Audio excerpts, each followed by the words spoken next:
Cláudio Castro postou agora nas redes sociais falando que pessoas podem retornar com tranquilidade para casa. Vamos ver juntos esse vídeo do governador.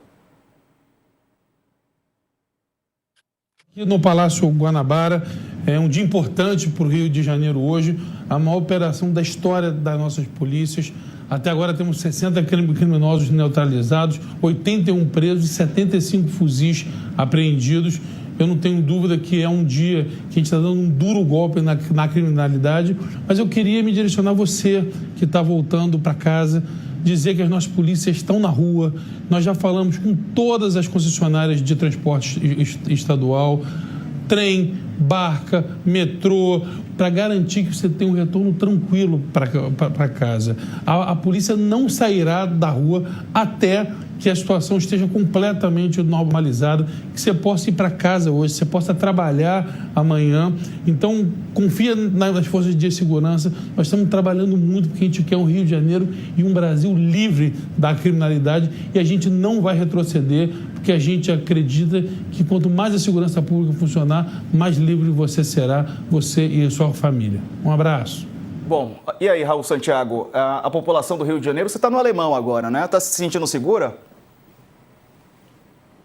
Meu amigo, eu acho que a fala do governador traz si própria o olhar que ele tem sobre quem vive em realidades como a minha, de favelas e periferias. Porque ele fala, a população pode voltar para casa, e ignora que se a gente juntar, por exemplo, o Alemão e a Penha, a gente está falando de pelo menos 300 mil pessoas, que não só não conseguiram sair da sua casa minimamente, dignamente, para existir, estudar, trabalhar, o que for, como também ignora que essas pessoas estão nesse momento, traumatizadas, contando corpos, procurando parentes, tentando saber como é que está o seu comércio, ou a própria casa dessa pessoa está destruída, Então tem um recorte muito grave na nossa sociedade.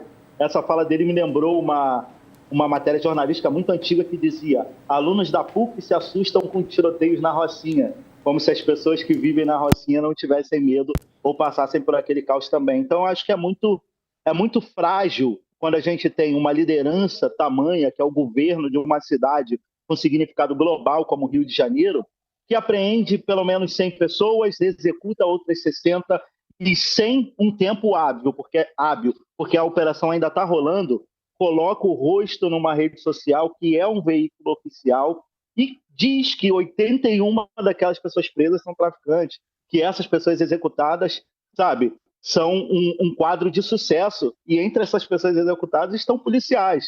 Então, assim, é muito frágil. E para encerrar assim, a minha colocação, tem uma coisa muito grave que precisa ser observada e discutida, é que, querendo ou não, a gente já está num horizonte eleitoreiro.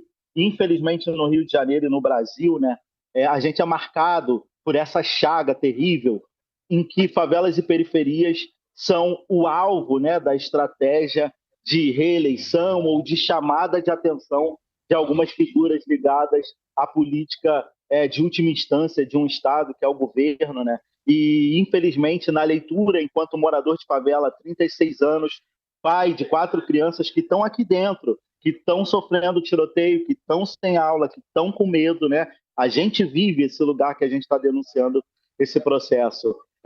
E a gente se vê, ao longo da história, como uma parte explorada por essa estrutura, principalmente nesse período de final de ano, de um ano que vai entrar a eleição, porque as mega operações aumentam, e na minha cabeça não desassocia essa realidade de intervenções em territórios de favelas e periferias para levantar a bandeira da segurança pública através de mais violência e, assim, construir possibilidades eleitoreiras para alguns indivíduos. Então, eu só sinto dor e tristeza por sermos nós, de novo, alvos de uma estrutura de segurança pública que, quando pensa em assegurar a dignidade de alguns na realidade do Rio de Janeiro, invade a favela e entrega a chacina como solução, mas não consegue investir no entorno, no pré, na inteligência, articulações com outros estados e pressionar e construir estratégias a nível federal e estadual, mesmo com todas essas dificuldades, para tentar mapear outras estratégias de impedir esse fluxo e não só chegar depois chacinando pessoas diversas na favela, dando uma entrevista dizendo que isso é um sucesso e ignorando que pelo menos eu aqui dentro, e acredito que vocês também, não estejam se sentindo mais seguras, mais seguros, porque 65, 64 pessoas foram executadas hoje no Rio de Janeiro. Fica marcado para a história de uma cidade que traz maravilhosa no seu apelido, que é capital turística, né, muitas vezes da América Latina, mas que tem a capacidade de executar 64 pessoas numa operação policial e chamar isso de sucesso. É muito triste, é muito grave. E eu repito, né, a gente segue aqui de dentro trabalhando, lidando com ambos os lados, enquanto morador, enquanto ativistas, enquanto iniciativas sociais, a gente está trabalhando para evitar que mais jovens se envolvam com a ilegalidade do mercado das até então drogas ilícitas e, ao mesmo tempo, trabalhando para evitar que a presença do Estado seja pautada por mais perpetração de violências para dentro desse espaço. E ainda assim, em meio a tudo isso, contando corpos, enxugando sangue, limpando suor e no dia seguinte tentando construir mais alguma ação de impacto positivo para trazer confiança e esperança num cenário onde isso é ceifado de várias formas todos os dias. Acho que é isso, meus amigos. Perfeito. Raul Santiago, comunicador e ativista. Raul, quero agradecer você aqui pela participação. Antes, a Dani tem uma pergunta, eu acho. Diga lá, Dani. Obrigada, Sarza. Oi, querido. Eu queria que você me informasse, eu não sei exatamente em que área do Alemão você está, o Alemão é gigantesco, mas eu queria saber se você ainda escuta barulho de tiros, de bomba, porque teve bomba, inclusive, jogada contra a polícia por drone, né? Num revide do Comando Vermelho. Eu queria entender, ou do tráfico, né? Eu queria entender se você agora, nesse momento, já escuta, ou ainda escuta algum tipo de barulho que indique hostilidade, continuidade da hostilidade entre policiais e traficantes.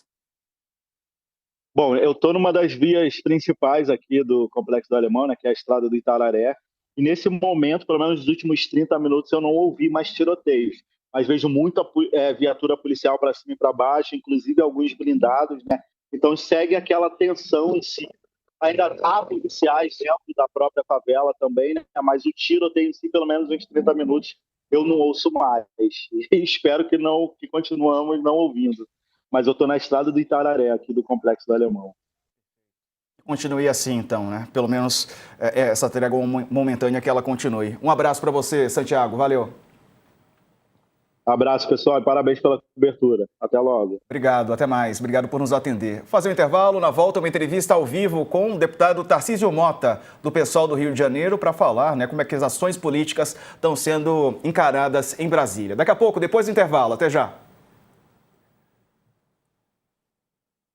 Na TV a gente vai para o intervalo, na internet seguimos ao vivo. O governador Cláudio Castro agora há pouco se posicionou, né? A gente mostrou o vídeo. E o prefeito da cidade do Rio de Janeiro, o Eduardo Paes, também falou agora há pouco. Ele determinou que órgãos municipais mantenham o funcionamento das atividades na capital fluminense em meio a essa mega operação que prendeu mais de 100 pessoas integrantes do Comando Vermelho, segundo a polícia, e resultou na morte de pelo menos 64 pessoas. Os órgãos devem manter funcionamento normal para atividades, segundo o prefeito. Ele disse que determinou a todos os órgãos que mantivessem funcionamento normal das atividades e que, obviamente, auxiliassem a população em caso de necessidade. O serviço BRT, os ônibus expressos, nesse momento o serviço está normalizado. Os serviços da prefeitura vão permanecer abertos até o fim do expediente. Uma publicação do Eduardo Paes no X. Com o horário de pico antecipado, há medo de motoristas e empresas de ônibus para colocarem veículos na rua, segundo o prefeito Eduardo Paes. Bom, estamos vendo também aqui mais informações do prefeito da cidade do Rio, que afirmou estar acompanhando as ações da polícia ao longo do dia do Centro de Operações e Resiliência da Prefeitura.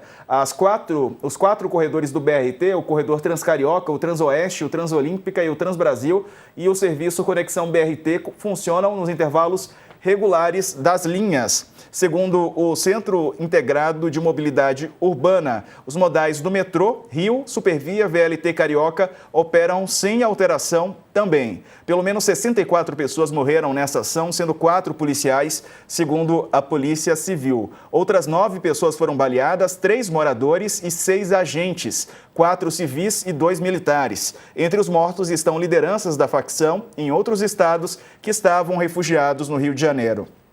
O número de mortos na operação Essa operação, batizada de contenção, superou o da ação policial na favela do Jacarezinho em 2021. No dia 6 de maio de 2021, a incursão na comunidade da zona norte do Rio de Janeiro, Jacarezinho, terminou com 28 mortos e se tornou a mais letal do estado até então. 28, e hoje já temos mais de 60 mortos nessa ação que supera, portanto, se torna a mais letal do estado do Rio de Janeiro, classificada de chacina por algumas entidades de direitos humanos. A polícia apreendeu Tiago do Nascimento Mendes, o Belão do Quitungo, o homem de confiança do DOCA, uma das lideranças do Comando Vermelho.